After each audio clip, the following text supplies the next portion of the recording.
नमस्कार दोस्तों, हमारे YouTube चैनल सागर जी स्टडी में आपका स्वागत है। दोस्तों वीडियो अगर अच्छी लगे तो वीडियो को लाइक जरूर कर देना और अभी तक चैनल को सब्सक्राइब नहीं किया है तो कृपया चैनल को सब्सक्राइब जरूर कर लेना। तो दोस्तों आज हम बात करेंगे पीएच वैल्यू के ऊपर, जहाँ जो कि दोस्तों यहाँ से कॉम्पिटिटिव एग्जाम में क्वेश्चन बन जाता है। जैसे डायरेक्टली पूछ लेता है कि समुद्री जल का पीएच मान कितना है या नींबू के रस का पीएच मान कितना है, तो इस तरीके का क्वेश्चन बन जाता है। तो उसके बारे में जानते हैं डिटेल से। तो दोस्तों सबसे पहले बात करते हैं पीएच वैल्यू की। इसकी फुल फॉर्म होती है पोटेंशियल हाइड्रोजन, और इसकी जो खोज करी थी दोस्तों वो करी थी 1909 ईस्वी में। और जो वैज्ञानिक थे वो दोस्तों एसपी सारेंसर वो वैज्ञानिक थे, और वो डेनिश के वैज्ञानिक थे। उन्होंने 1909 ईस्वी में पीएच मान की खोज करी थी।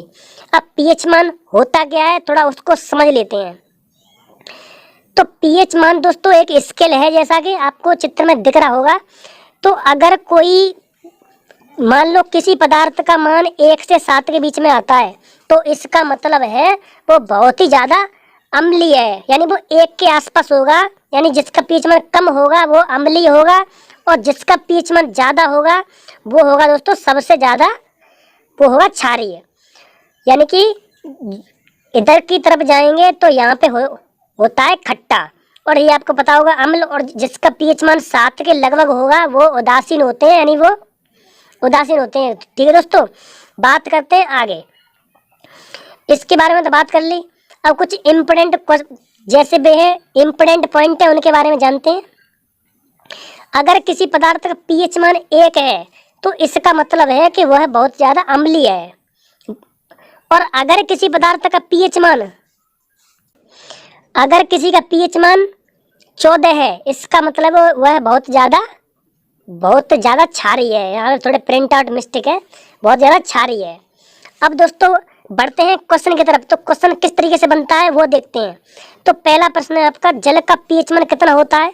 तो जल का पीएच मान होता है 7.4। आगे बढ़ते हैं अगले प्रश्न की तरफ। समुद्री जल का पीएच मान कितना होता है? तो समुद्री जल का जो पीएच मान होता है वो 8.7 होता है। बढ़ते हैं अगले क्वेश्चन की तरफ। अगला प्रश्न है दोस्तों, आंसू का पीएच मान कितना होता है? तो आंसू का पीएच मान दोस्तों 7.4 होता है। और इससे आप अच्छी तरीके से पता लगा सकते हैं कि उसकी कंडीशन क्या है, वो अम्लीय है या क्षारीय है या उदासीन है। यहाँ से आप उसे अच्छे तरीके से पता लगा सकते हैं, उसका स्वाद ही बता सकते हैं आप। बढ़ते हैं अगले प्रश्न की तरफ।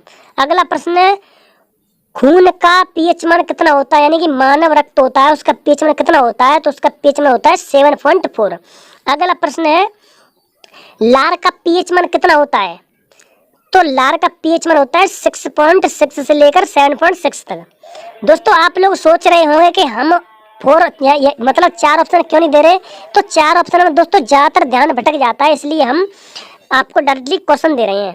बढ़ते हैं अगले प्रश्न की तरफ। तो अगला प्रश्न दोस्तों, मानव मूत्र का पीएच मान कितना होता है? तो इसका होता है 6.6 से लेकर 6 यहाँ पे थोड़ी दोस्तों प्रिंट आउट मिस्टेक हो गई है। यहाँ पे होता है 7.4 है। ठीक दोस्तों, यहाँ पर 6.6 से लेकर 7.4 है। बढ़ते हैं अगले प्रश्न की तरफ। अगला प्रश्न है दोस्तों हमारा, शराब का पीएच मान कितना होता है? तो इसका मान होता है 2.8। सिरके का पीएच मान कितना होता है? तो सिरके का होता है दोस्तों 3। ये दोस्तों कई बार प्रश्न पूछा गया है। अब बात करते हैं अगले प्रश्न की तरफ। तो अगला प्रश्न है, नमक का पीएच मान कितना होता है? तो नमक का होता है दोस्तों 7। अगला प्रश्न है दोस्तों, नींबू के रस का पीएच मान कितना होता है? तो नींबू के रस का पीएच मान होता है 2.4। अगला प्रश्न है दोस्तों, जटर रस का पीएच मान कितना होता है?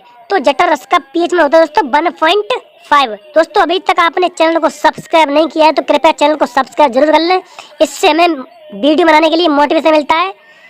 बढ़ते हैं अगले प्रश्न तरफ। अगला प्रश्न है, आमाशय रस का पीएच मान कितना होता है? तो इसका पीएच मान होता है 1.4। बढ़ते हैं अगले प्रश्न तरफ। अगला प्रश्न दोस्तों, वर्षा का जल का पीएच मान कितना होता है? दोस्तों इसका आंसर आपको कमेंट में देना है।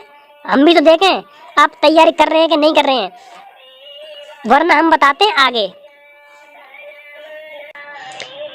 तो उसका पीएच मान होता है दोस्तों 5.5। ये होता है 5.5। बढ़ते हैं अगले क्वेश्चन की तरफ। अगला प्रश्न है, वॉशिंग सोडा का पीएच मान कितना होता है? उसका होता है 9। अगला प्रश्न है, बेकिंग सोडा का पीएच मान कितना होता है? तो इसका होता है दोस्तों 8.9 दोस्तों, 8.9 होता है इसका पीएच मान। दोस्तों अगर अभी तक अपने चैनल को सब्सक्राइब नहीं किया है तो सागर जी स्टडी यूट्यूब चैनल को सब्सक्राइब कर लें, क्योंकि हमें लाते रहते हैं ऐसी स्टडी से संबंधित वीडियो। मिलते हैं नेक्स्ट वीडियो, तब तक के लिए नमस्कार।